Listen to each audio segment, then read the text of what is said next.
Je ne pense pas que ça fasse mal, je ne crois pas. J'ai entendu mon père dire à ma mère qu'elle est douce. L'autre jour, James avait 2 filles nommées Favour et Miracle, tandis que John avait 2 fils, Daniel et Isaac. Les 4 enfants ont grandi ensemble, si proches qu'il était difficile de savoir à qui appartenait chaque enfant. Ils jouaient ensemble, étudiaient ensemble et se considéraient comme des frères et sœurs, pas seulement comme des cousins.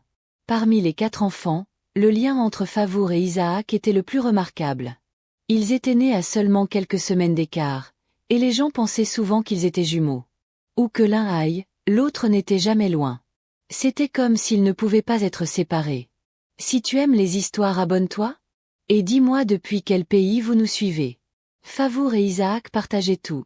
Ils aimaient les mêmes livres, s'aidaient pour leurs devoirs et passaient presque tout leur temps libre ensemble. Si Isaac avait du mal avec une matière scolaire, Favour était la première à l'aider. Et lorsque Favour était triste ou découragé, c'était toujours Isaac qui savait la réconforter avec ses blagues ou ses paroles apaisantes. Leur amitié était spéciale, pure et incassable. Tout le monde admirait la façon dont ils prenaient soin l'un de l'autre. Il était évident que le lien profond que leur père partageait leur avait été transmis, rendant leur connexion encore plus forte. En grandissant, Favour et Isaac commencèrent à remarquer des changements en eux-mêmes et chez l'autre. Favour s'épanouissait, devenant gracieuse et mature, tandis qu'Isaac montrait des signes de masculinité avec une voix qui muait et une carrure qui s'élargissait. Malgré ces transformations, leur lien restait pur, bâti sur des années d'amitié et de confiance.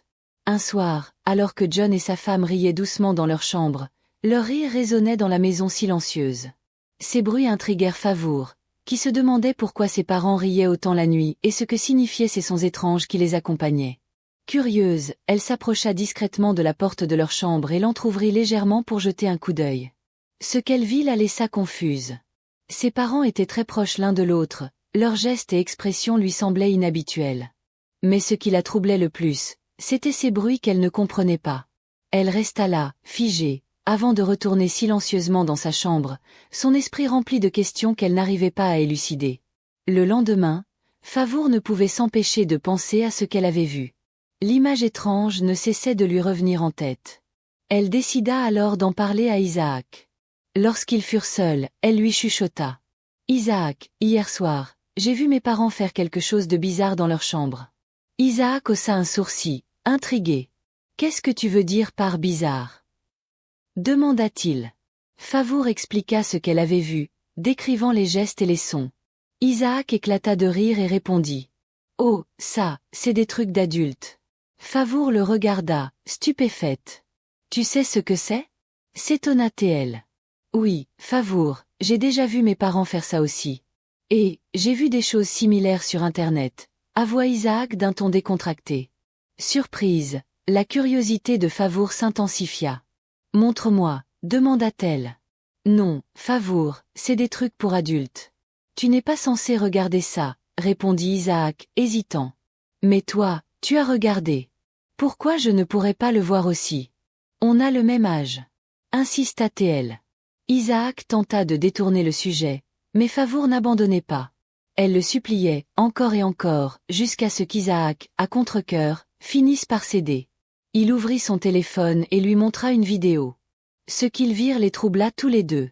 C'était étrange, inconfortable, mais ils ne pouvaient détacher leurs yeux de l'écran. Cependant, ce moment changea quelque chose en eux. Leur lien innocent et pur commença à se ternir, et ils sentaient une transformation qu'ils ne comprenaient pas encore. Quelques jours plus tard, leur curiosité les poussa à en voir davantage, mais cela engendra un malaise croissant entre eux.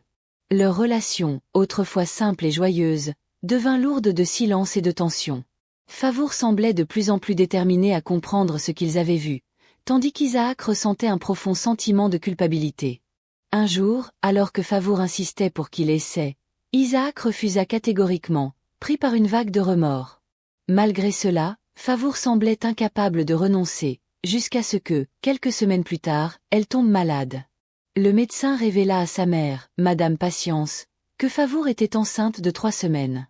Cette nouvelle frappa la famille comme un éclair. Mais ce qui pesait encore plus lourd sur le cœur de Favour, c'était une pensée qu'elle n'osait pas dire à haute voix. Comment vais-je dire à ma mère qu'Isaac, mon cousin, est le père de mon enfant ?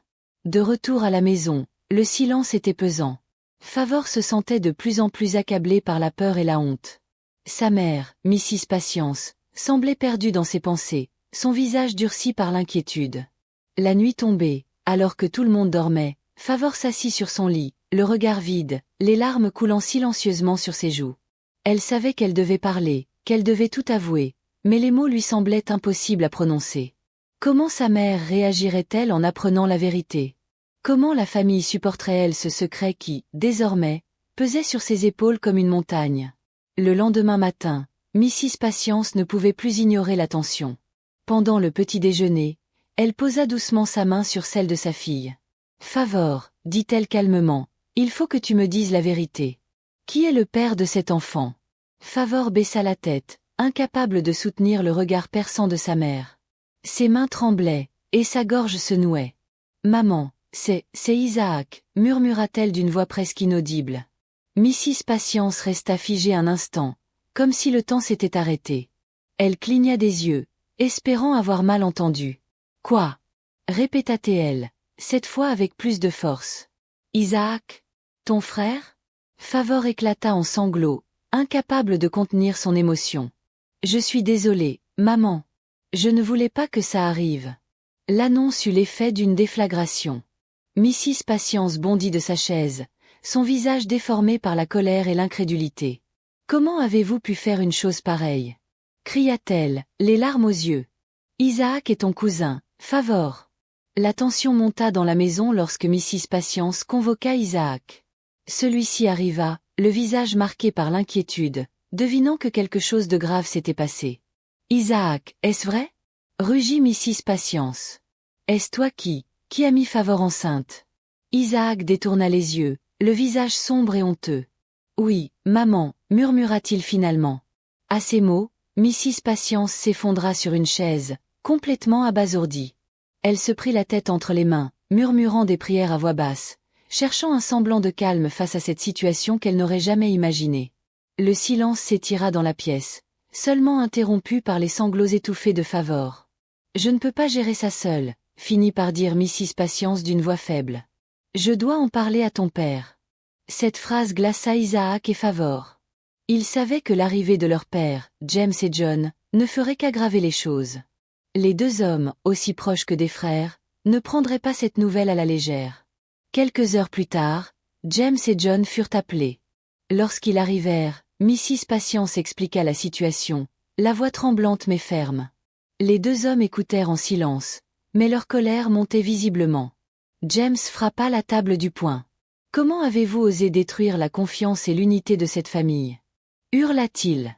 John, quant à lui, fixait ses enfants avec un mélange de déception et de tristesse. « Vous avez franchi une limite, » dit-il d'un ton glacial. « Une limite qu'on ne peut pas réparer aussi facilement. » La situation dégénéra rapidement en une confrontation houleuse, les voix s'élevant de plus en plus dans la maison.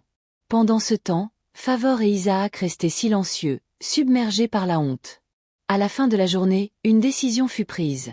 La famille devait consulter les aînés du village pour trouver une solution à ce problème qui menaçait de briser leur lien à jamais. Le lendemain, ils se rendirent chez le chef du village, un homme sage et respecté nommé Baba Olude. Lorsque Mrs. Patience expliqua toute l'histoire, Baba Olude fronça les sourcils, son visage grave. « Ce que vos enfants ont fait est grave, très grave, » dit-il d'une voix profonde. « Mais il ne sert à rien de céder à la colère. Nous devons trouver un moyen de réparer les torts et d'avancer en tant que famille. » Baba Olude invita toute la famille à s'asseoir dans sa modeste hutte, où le parfum des herbes médicinales flottait dans l'air. Ses yeux, fatigués par l'âge mais toujours empreints de sagesse, observèrent tour à tour Favor, Isaac et leurs parents. Après un long moment de silence, il prit la parole. « Ce genre de situation est rare, mais pas sans précédent.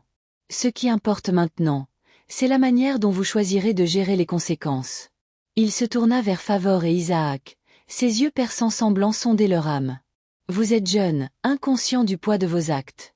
Savez-vous ce que vous avez fait non seulement à vous-même, mais aussi à votre famille ?» Isaac, les épaules voûtées, hocha faiblement la tête. « Oui, Baba », répondit-il d'une voix presque inaudible. Favor, quant à elle, gardait la tête baissée, ses joues baignées de larmes. Baba Olude soupira profondément avant de reprendre. « La première étape est d'assumer vos responsabilités. Favor, cet enfant que tu portes est innocent. Peu importe les circonstances de sa conception, il mérite d'être accueilli avec amour et protection. Quant à toi, Isaac, tu devras être un homme, un vrai, et ne pas fuir ce que tu as causé. Le silence tomba à nouveau, lourd et pesant. Puis, Baba Olude se tourna vers James et John. Vous deux, vous êtes les piliers de cette famille. C'est à vous de décider si cette erreur brisera vos liens ou si vous choisirez de pardonner et de reconstruire. James, toujours en colère, croisa les bras, son visage durci par l'amertume. Baba, cette situation est une honte. Comment pouvons-nous accepter cela? Comment expliquer cela au village? Baba Olude posa calmement une main sur l'épaule de James. La honte peut détruire une famille plus sûrement qu'une erreur. Mais le pardon, lui, peut la sauver. John, qui avait jusque-là gardé le silence, prit enfin la parole. Baba, je comprends vos paroles, mais c'est difficile. Isaac et Favor étaient notre fierté, et maintenant, ils ont terni cette image. Les enfants ne sont pas parfaits, John, répondit Baba Olude avec patience. Ils trébuchent, tout comme vous l'avez fait dans votre jeunesse. La question est, allez-vous les relever ou les abandonner dans leur chute?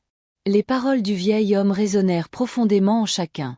Après un moment, Mrs. Patience, qui pleurait doucement, se redressa.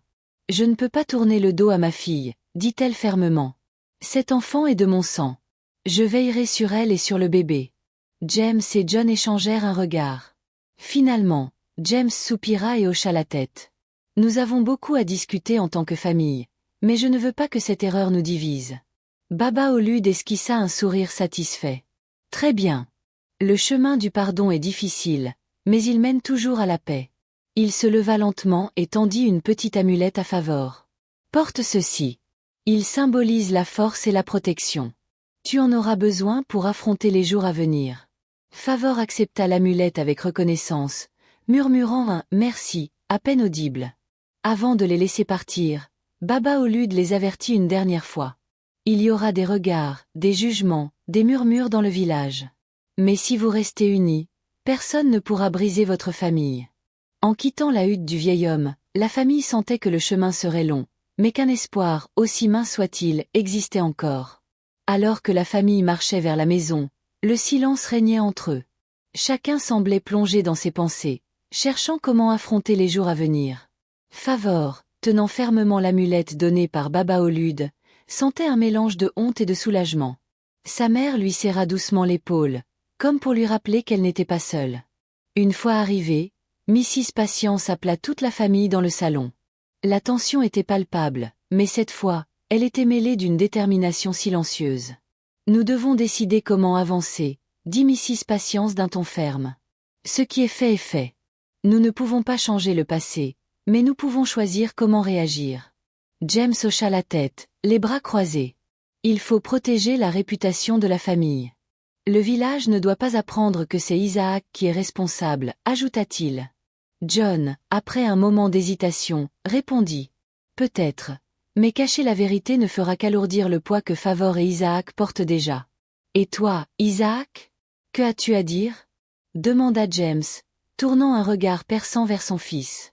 Isaac prit une profonde inspiration, les mains tremblantes. Je sais que j'ai mal agi. Je regrette ce que j'ai fait, mais je veux être là pour Favor et pour l'enfant. Je ne sais pas comment, mais je ferai ce qu'il faut. Ces mots touchèrent Favor, qui leva les yeux vers Isaac pour la première fois depuis leur visite chez Baba Olude.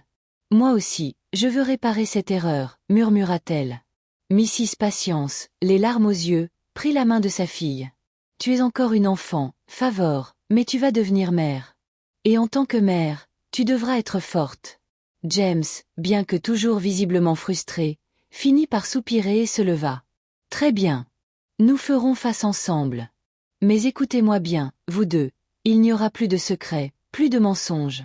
Vous devrez affronter vos responsabilités avec maturité. Et qu'en est-il du village? Demanda John, inquiet. Mrs. Patience prit une décision audacieuse. Nous ne dirons rien pour l'instant. Si quelqu'un pose des questions, nous dirons simplement que Favor a fait une erreur. Mais nous garderons l'identité du père pour nous. Le plan semblait acceptable pour tous.